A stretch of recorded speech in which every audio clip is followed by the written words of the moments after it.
Welcome to the 21st podcast. My name is Geoffrey Madge.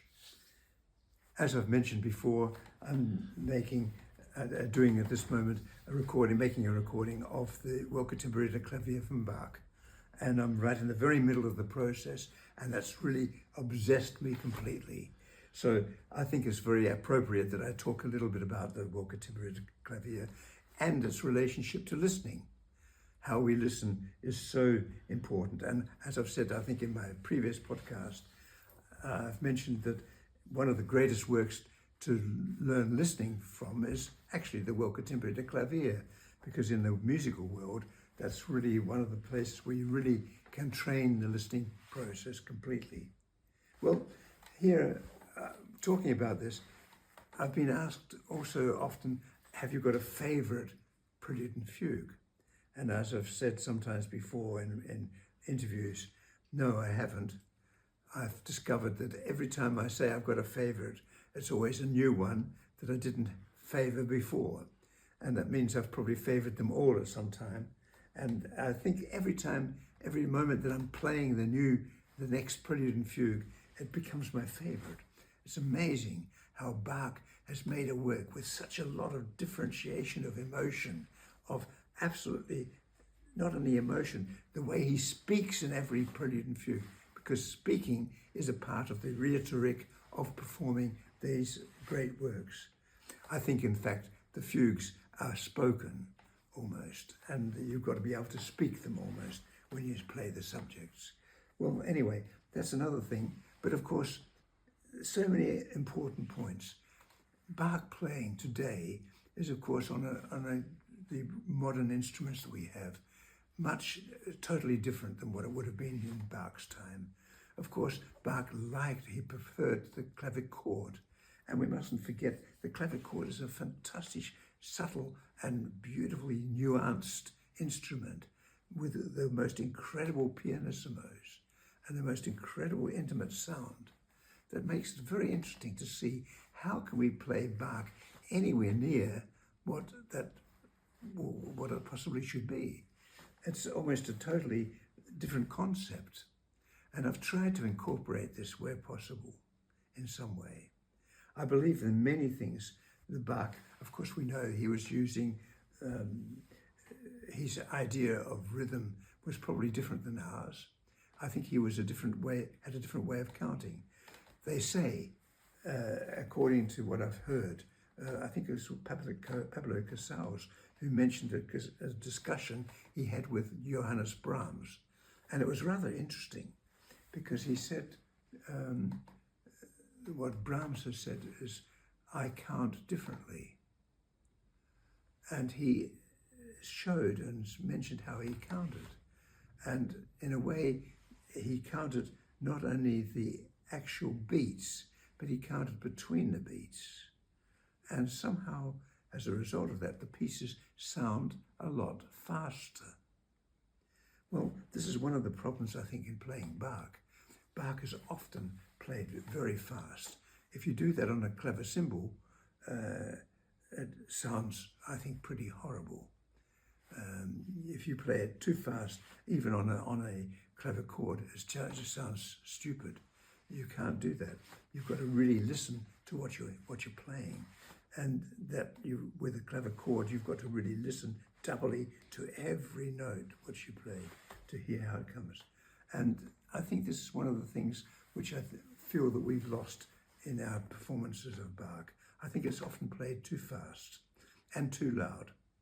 And I think that also we've got to make our natural playing much more clear in Bach playing. For several things, I often think that it's very important to practice Bach and doing it in a way that you're actually sometimes taking more time to listen to the really beautiful things.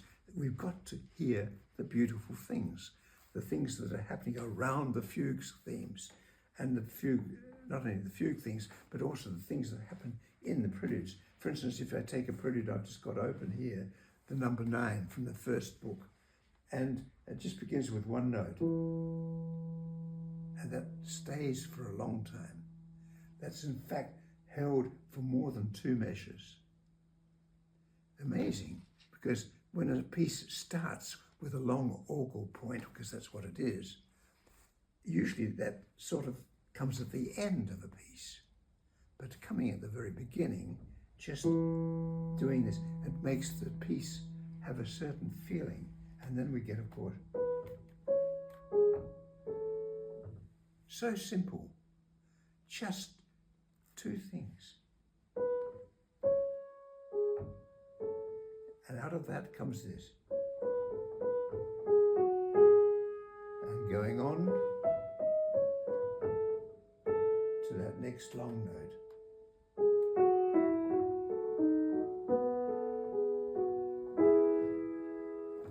It's amazing. This all in a period of a number of measures. He doesn't resolve that low E at all. He stays there. He comes back to it. Listen to how it sounds in as written.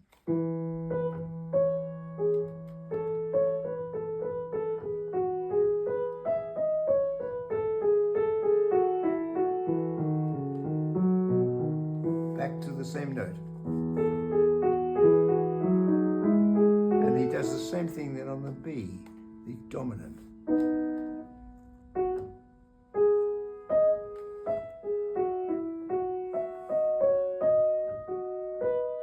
I think any composer could have thought of this.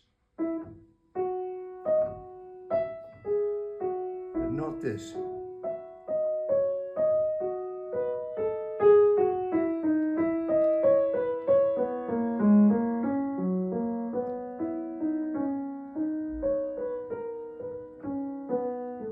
And now the clouds start to come.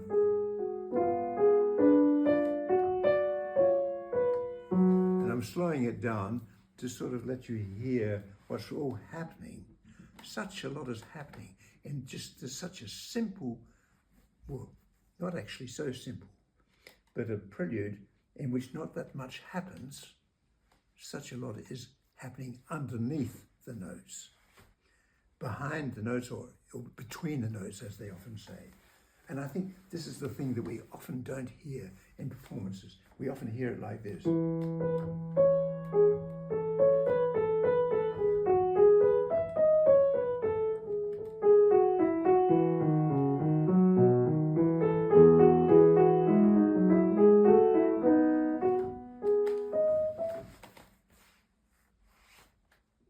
Sorry for a few things, but I'm just playing it spontaneously, just to show. These things, I think, are all important in performing the Bach. I like it also how he delays a suspension. For instance, you get this. Here.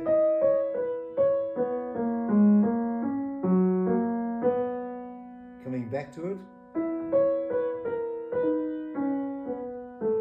Before moving on to the next thing.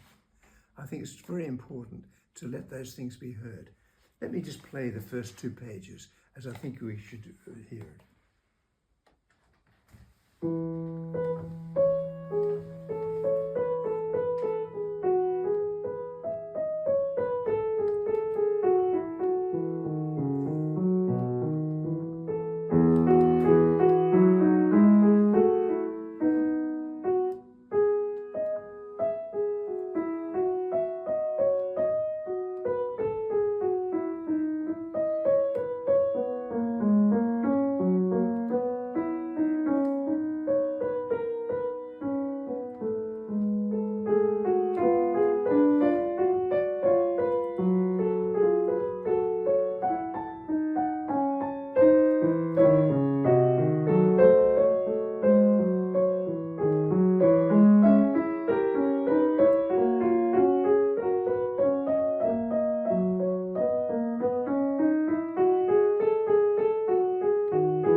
idea.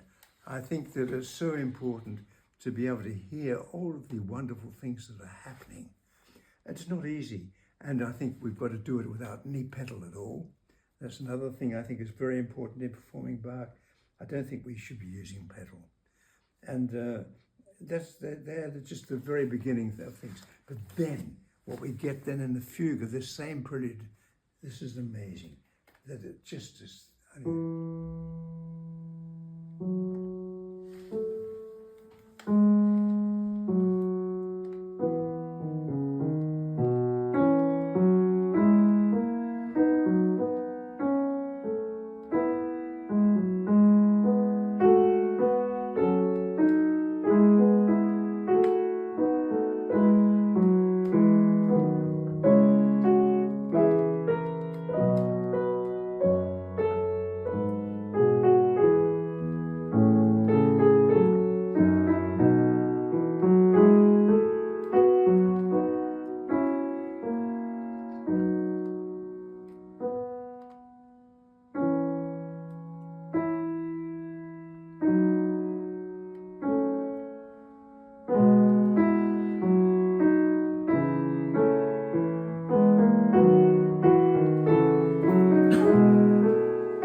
It just gives an idea of what I'm talking about.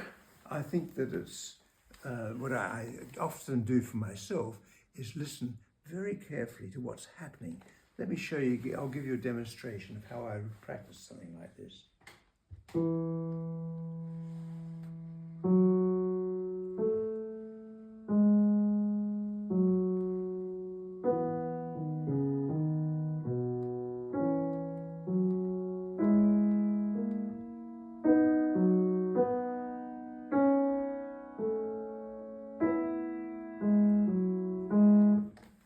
So slow, not always slow, sometimes in tempo, but changing tempo, just to bring out all of the main things that are happening. This passage here, for instance, I think is amazing. The counterpoint here, and this rhythm here, and this here, here.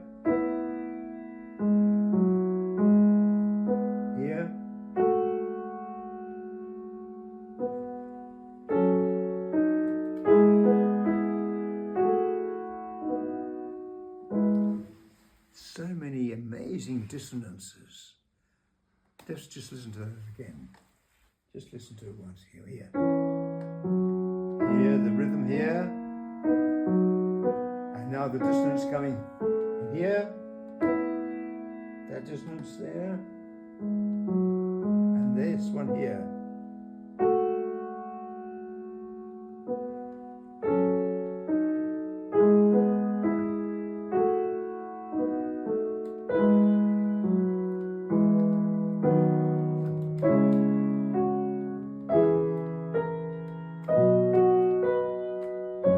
This one. Wow. Wow.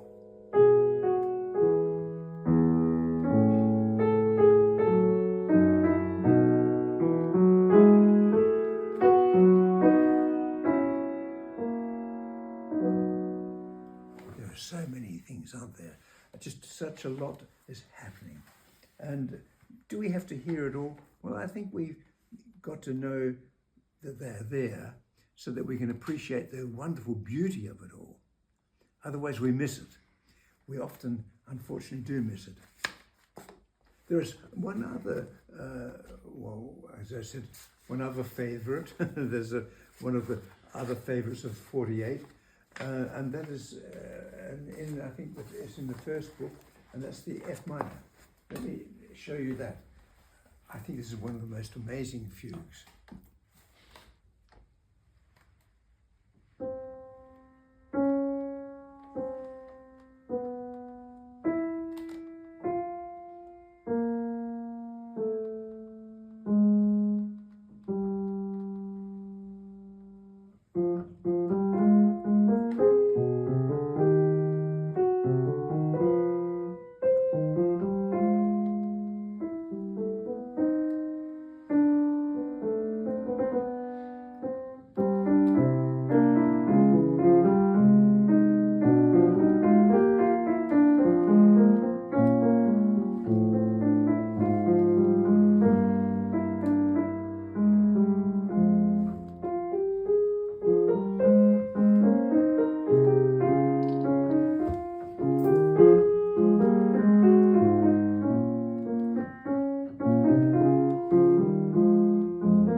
gives a bit of an idea.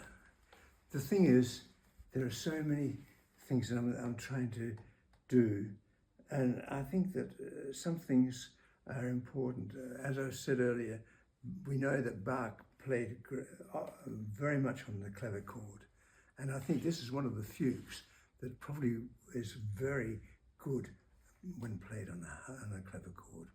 I think it's got intimacy, it's got in a way even drama, but it's got an enormous progression towards the end.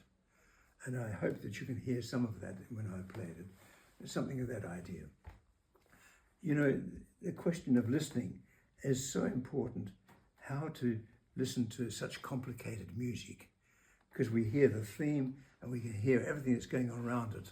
Of course, when we're listening to a conversation with a group of people, we usually only hear one person speaking, because mainly one person is saying something and everyone's listening. If two or three people are saying things at the same time, it gets a little bit more complicated. They do say, or at least Glenn Gould was said to be able to hear when there was a conversation between three people, he could actually distinguish exactly what was being said by each of the three people. Actually, he evidently heard in three-dimensional. I can't myself, but I think maybe some of you listeners would be able to do that. It's a nice test to see if you can actually do it. Let 4 or 5 people come together and 3 or 4 people speak at the same time, and then ask everyone to say what everyone was saying. Okay, that's another for another podcast. But anyway, this is just a bit of an example of one of the great fugues of Bach, one of the really wonderful moments. And it's wonderful things. It's placed in exactly the right moment. It's the 12th Prelude and Fugue, and it's just at a very structural, important point. And that's what I've discovered when performing these works complete, is that they actually work together in a way which is just unique. It's different to hear them all played one after the other than just to be listening to them from a CD, just to listen to one or pick one out. It's a totally different experience. And you somehow start to play them differently when you've been playing them complete for an audience. It's a very important point, I think. Well, anyway, that's just all what I want to say now at this moment about the Bach, because there's many other things we could discuss, but that's it for today. Thanks very much for listening.